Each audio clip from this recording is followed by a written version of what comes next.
Merci de rester fidèle au programme d'ITV. C'est parti pour cette édition du soir. Les titres.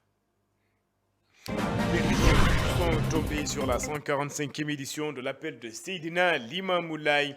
Le porte-parole des Khalifes invite les concitoyens au travail et à s'éloigner du bavardage. Il rappelle également les enseignements de Seydina Limamoulaye.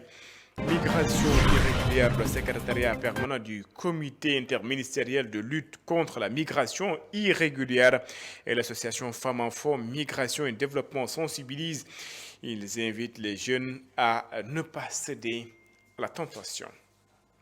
24 ans après, les étudiants de l'université Cheikh Anta Diop de Dakar se souviennent de Balagueye. Sa mort tragique endeuille toujours ses camarades.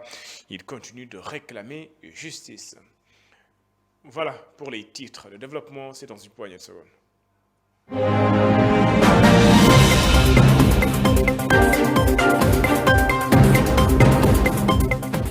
Bonsoir et bienvenue. 145e appel de Seydina Limamoulaye.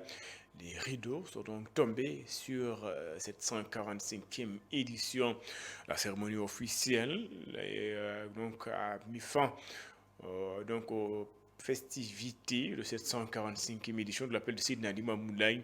Dans son discours, le porte-parole du Khalife général des Layènes a invité les citoyens sénégalais au travail et à cesser le bavardage inutile.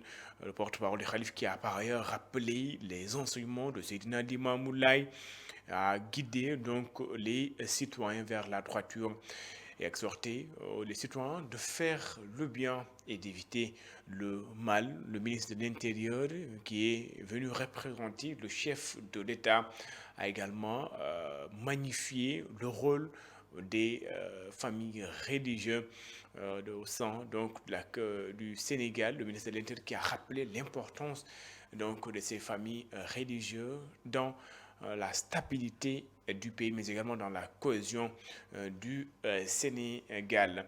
La 145e édition donc de l'appel de Seydina Limamoulaye a pris fin cet après-midi. Parlons tout à fait d'autre chose. Le collectif des amicales de l'université Cheikh Anta Diop de Dakar se souvient de Balagueye tué lors des manifestations 2021. Ses membres continuent de réclamer justice pour leurs camarades. Pour eux, ces moments permettent également de rappeler les difficultés que les étudiants rencontrent. Satou Diba, Cheikh Tidiane Diouf pour le compte rendu. C'est avec beaucoup d'émotion que les étudiants venus dans différentes universités se sont retrouvés pour commémorer le décès de leur camarade Balagueye, étudiant en droit, tué le 31 janvier 2001 à la suite d'une manifestation. Donc c'est avec beaucoup d'émotion qu'à chaque fois nous nous retrouvons sous la bannière du collectif des amicales de l'UCAD pour commémorer cet événement-là qui nous rappelle des souvenirs, qui nous rappelle des sacrifices que des camarades ont fait ensemble et que l'un d'entre nous a succombé au moment de ces faits-là. Balagueye était un étudiant à la faculté de droit qui se battait pour de meilleures conditions d'études et de vie. Et cela ne vaut pas une vie parce qu'après Balagueye, il y en a eu d'autres. Alors le maître mot aujourd'hui, c'est de dire plus jamais ça. Il ne faut plus qu'un étudiant perde la vie pour revendiquer de meilleures conditions. Cette journée est également marquée par un récital de Coran par les étudiants.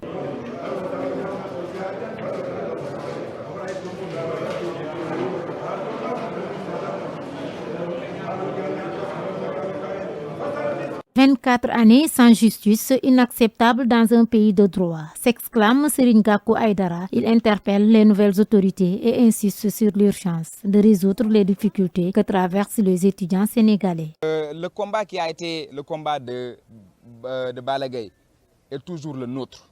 Parce que de meilleures conditions, nous en demandons toujours. Des choses ont été faites, un nouveau régime est en place. Et donc c'est le moment de réaliser toutes les promesses qui ont été tenues à l'endroit des étudiants. On parle, et les causes sont communes à toutes les universités du Sénégal. Appeler l'État à prendre ses responsabilités en ce qui concerne les universités, parce qu'il ne s'agit pas de l'avenir, il s'agit du présent de notre pays. Il s'agit d'une crème qui est en train d'être laissée en rade. Il s'agit d'une crème qui est en train d'être laissée à elle-même et cette crème-là mérite plus de reconsidération car quand on parle de capital humain, quand on parle de construction d'un capital humain aujourd'hui, on ne peut pas en exclure la frange estudiantine. Et donc on invite les autorités à s'investir davantage sur ces situations-là et affirmons notre ancrage dans la construction de ce pays-là. Le collectif de l'amicale des étudiants de l'UCAD exige que justice soit faite lors d'un rassemblement ce 31 janvier 2025. Ils ont encore réitéré leurs revendications en faveur de meilleures conditions dans les universités. Dans le cadre de la 9e édition de la journée Setal Sunu Réu, dédiée au ministère de l'Intérieur, le secrétariat permanent du comité interministériel de lutte contre la migration irrégulière en partenariat avec Femmes, Enfants, Migration et Développement communautaire sensibilise sur les effets de la migration à Bargny, des échanges et témoignages sur le phénomène au rythme la journée. Ngone Ndoye est directrice exécutif du FEMIDEC et Laetitia au micro de Babacar Seck. Nous avons parlé des causes profondes de la migration, de la pauvreté, la raréfaction de la ressource, quand nous avons parlé de pêche, nous avons parlé de l'environnement, de changement climatique, d'érosion côtière. Nous avons parlé de la question de la culture. Aujourd'hui, nos populations en bordure de mer ont perdu jusqu'à la vie, jusqu'à l'essence de leur vie. L'avancée de la mer a fait qu'ils n'ont plus de maison. Les femmes transformatrices n'ont plus où travailler. Mais quand bien même elles auraient eu où travailler, elles n'ont plus de ressources halieutiques pour travailler. Aujourd'hui, les maisons sont dans la mer, les salons sont dans la mer. Et en emportant tout cela, l'érosion côtière, l'avancée de la mer a emporté nos vies. Culturellement, nous n'existons pas. Et c'est pourquoi, pour régler cette question, il faut d'abord s'arrêter sur qui nous sommes. Il faut s'arrêter sur la réalité du terrain. On ne peut pas supporter de voir sa vie être décimée et ne pas réagir. Ce qui fait qu'aujourd'hui, les femmes, elles l'ont dit par elles-mêmes, elles ne connaissaient même pas Rufisque. Aujourd'hui, elles vont jusqu'à Dakar pour vendre des produits qui ne sont pas les leurs. Elles ne peuvent plus transformer. Elles ne peuvent plus gagner par elles-mêmes leur quotidien. Est-ce qu'elles vont tendre la main? Est-ce qu'elles vont aller vers la débauche? Est-ce que leurs enfants qui ont grandi vont les regarder faire, vont les voir faire? C'est ça des questions sur lesquelles nous nous sommes arrêtés aujourd'hui. Nous avons parlé des causes. Et puis parlons tout à fait d'autres choses. La Direction générale des impôts et domaines décline ses objectifs pour l'année 2025. 3014 milliards à collecter, soit une hausse de 584 milliards comparé à l'année dernière. Cela est-il possible? Et comment? C'est la question qu'Antoine Diouf a posée à l'économiste Maur Gassama. Voici sa réponse. En principe, oui, dans la mesure où ce sont les inspecteurs, contrôleurs et autres, donc du Trésor, les impôts et domaines qui connaissent parfaitement le terrain, les différentes niches et surtout parfois certaines exonérations abusives. Et s'ils le disent, ça devrait être un objectif atteignable. On sait déjà que le recouvrement pourrait être beaucoup plus efficace. Ensuite, on avait constaté également beaucoup de légèreté de certaines exonérations, notamment tout ce qui est relatif à certaines grandes entreprises et autres hommes d'affaires qui étaient proches du pouvoir. On savait qu'il y avait beaucoup d'avantages qui leur étaient accordés, qui en principe ne devaient pas être ce qui ne devait pas être le cas. Si on régularise tout cela, ça devrait porter beaucoup plus au niveau des finances publiques. Pas forcément, parce que jusqu'à présent, on n'a pas encore dit qu'on va augmenter les impôts. Hein. On n'a pas dû toucher à la loi. Donc ça veut simplement que tous ceux qui doivent payer ont l'obligation de le faire. Bien sûr, si les conditions s'y prêtent. Maintenant, celui qui doit payer et qui est en difficulté, forcément, on devrait pouvoir lui accorder un moratoire. Parce que l'objectif de l'État, ce n'est pas de pousser les entreprises à la faillite, mais c'est de les accompagner à la réussite à leur développement. À Saint-Louis, le centre de formation judiciaire Le centre de formation judiciaire, toutes mes excuses, renforce les capacités des acteurs de la justice dans la capitale du Nord, la confiscation en matière pénale et le management des juridictions au cœur des échanges entre les magistrats et greffiers Momar Alisnion et Mokhtar Seck. La confiscation en matière pénale et le management des juridictions, telles sont les thématiques qui font l'objet d'un atelier de 3 jours initié par le Centre de formation judiciaire qui, à travers sa direction de la formation continue et de la coopération, vient répondre à 2 de ses missions. La première concerne des activités qui portent sur des thématiques d'intérêt national et international et pour lesquelles nous envisageons d'organiser au moins 2 conférences internationales par an. Nous en avons déjà organisé une au mois de décembre passé, plus exactement le 16 décembre. C'était sur la justice pénale internationale. Nous comptons en organiser une autre à partir du 26 février prochain et elle portera sur l'intelligence artificielle et l'état de droit. Ça, c'est la première série d'activités. La seconde série d'activités que va organiser la direction de la formation continue, elle porte sur des thématiques particulières correspondant à des besoins exprimés par les acteurs sur le terrain, à savoir les magistrats, les ADG et autres, pour le personnel du ministère de la Justice. Dans la démarche, le centre de formation judiciaire laisse le soin aux bénéficiaires de choisir une thématique selon leurs besoins. Cette thématique a été demandée par les acteurs du terrain, que sont les magistrats et les administrateurs de greffe. Donc c'est sur la base de ces expressions de besoins. C'est eux-mêmes qui ont souhaité que le centre de formation judiciaire organise une session de formation sur cette thématique. Évidemment, il serait très fastidieux de vouloir revenir dans le fond sur tous les aspects de cette question. Ce qui est important, c'est qu'au sortir de ce séminaire, nous comptons parvenir à l'objectif qui est de renforcer les capacités et surtout de faire de telle sorte que les sessions de formation organisées par le centre de formation judiciaire puissent avoir un impact réel à la fois sur le fonctionnement des juridictions et sur les pratiques professionnelles des uns et des autres. Donc à la fin du séminaire, nous saurons si l'objectif que nous nous sommes assignés a été réalisé. Ce séminaire fait partie d'un plan d'action du Centre de formation judiciaire qui, durant l'année 2025, compte multiplier ses ateliers. Nous restons à Saint-Louis dans le cadre du programme national d'accès au logement et du renouveau urbain. Le ministre de l'Urbanisme a effectué une visite de terrain à Pikine et à Ndartout. Il réitère ainsi la volonté du gouvernement d'être aux côtés des populations et de veiller à un accès équitable au logement. Moussa Bala Fofana est interrogé par Momar Alisnion. Saint-Louis, surtout Pikine, nous savons que Pikine, c'est un exemple.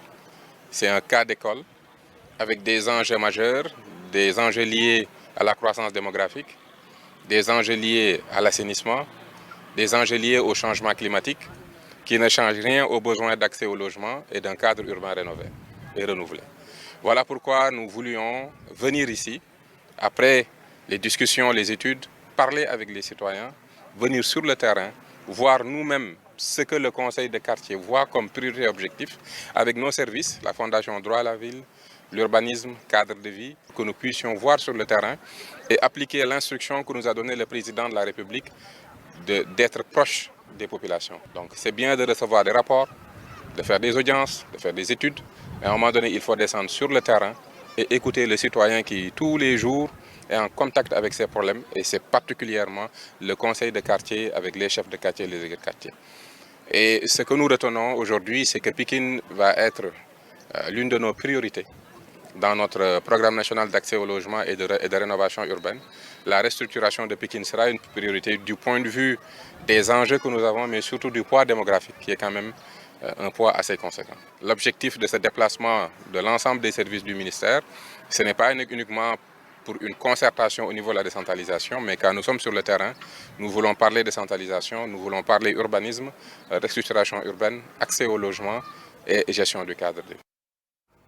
Et puis cette information, avant de poursuivre, un incendie s'est déclaré au niveau du port autonome de Dakar vers 15h. Plus précisément au poste 14 du MEL 1. Le feu a quand même été maîtrisé après 2 heures et a mobilisé donc les équipes du centre opérationnel polyvalent et la compagnie des sapeurs-pompiers, des forces de défense et de sécurité et les autres équipes du port.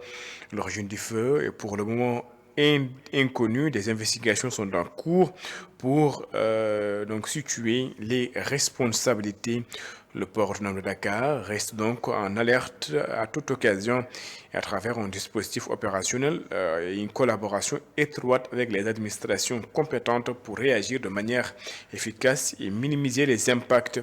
Dans le communiqué, le port autonome réitère donc son engagement à garantir la fluidité des opérations. Un communiqué signé par la cellule de communication du port autonome de Dakar. Le projet GIZ prône pour une formation professionnelle pour les jeunes. C'est pour stopper le phénomène de la migration. Le numérique peut servir pour lutter contre le chômage, selon Amidian, qui donne l'exemple de la plateforme eJang, qui peut, selon elle, constituer une alternative. Amidian, technopédagogue à la direction générale de la formation professionnelle au ministère de la formation professionnelle et technique. Elle est ici au micro de Sékou Diallo. J'ai participé au panel sur eJang, qui est une plateforme dédiée du ministère de la formation professionnelle et qui a été mise en place depuis 2020. Et aujourd'hui, nous sommes dans une phase de déploiement au niveau national. Donc, ça est encore l'occasion de discuter, de parler de cette plateforme, mais également l'occasion nous a été fournie pour parler un peu de l'offre de formation au niveau de la région de Kaolack. Vu la présence de tous les établissements publics et privés à l'occasion de ce panel. La grande offensive de la formation professionnelle et technique qui est en perspective et qui fait partie des politiques de ce nouveau gouvernement engage la région de Kaolack. Nous avons réservé des priorités pour cette région. Et d'ailleurs, c'est améliorer ou augmenter ce qui a été déjà fait parce que Kaolack fait partie de nos établissements pilotes dans cette transformation digitale, notamment avec le lycée commercial Abdoulaye Niasse, LH Abdoulaye Niasse. Qui parle de formation professionnelle, parle d'insertion des jeunes. Aujourd'hui, nous avons vu la mouvance, nous avons vu parler, donc c'est des thématiques vraiment assez importantes, le chômage, etc. Et je pense que dans un pays comme le Sénégal, la formation professionnelle est une alternative pour tout ce qui est problème d'insertion. Parce qu'un jeune même qui migre et qui va avec son métier, je pense que trouvera mieux une insertion qu'un jeune qui migre sans métier. Donc je pense que c'est l'avenir du pays et vraiment cet accompagnement, nous y œuvrons, nous y pensons et c'est l'objectif même du ministère dans tous les sens. L'influenceur sénégalo-italien Khaby Lame, nouvel ambassadeur de bonne volonté de l'UNICEF. Il s'engage à défendre les droits des enfants à travers des vidéos. Khaby Lame effectue d'ailleurs une visite au Sénégal pour découvrir les programmes de l'UNICEF en faveur des enfants dans les domaines de l'éducation, de la protection et du changement climatique. Jules Fagnino est le directeur régional de l'UNICEF pour l'Afrique de l'Ouest et du Centre. Elle est ici au micro de Aram Fandao et de Saliman Diallo.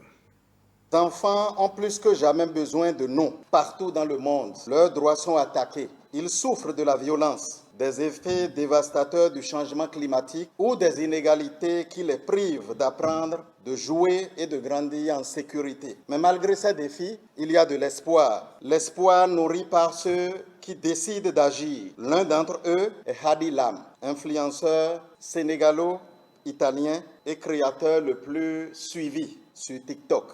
Au nom de la directrice générale de l'UNICEF, je suis très fier d'annoncer que Khaby Lame rejoint la famille de l'UNICEF en tant que nouvel ambassadeur de bonne volonté. Par le biais de sa plateforme mondiale qui touche plus de 240 millions de personnes, il défendra les droits des enfants, les droits de tous les enfants. Le silence a été sa marque de fabrique, mais Khaby a décidé d'utiliser sa voix pour faire du monde un endroit meilleur pour chaque enfant. Cela en dit long sur son engagement. C'est d'ailleurs cet élément qui me font cette édition. Merci de l'avoir suivi. Excellente suite de programmes sur les antennes d'ITV. Au revoir.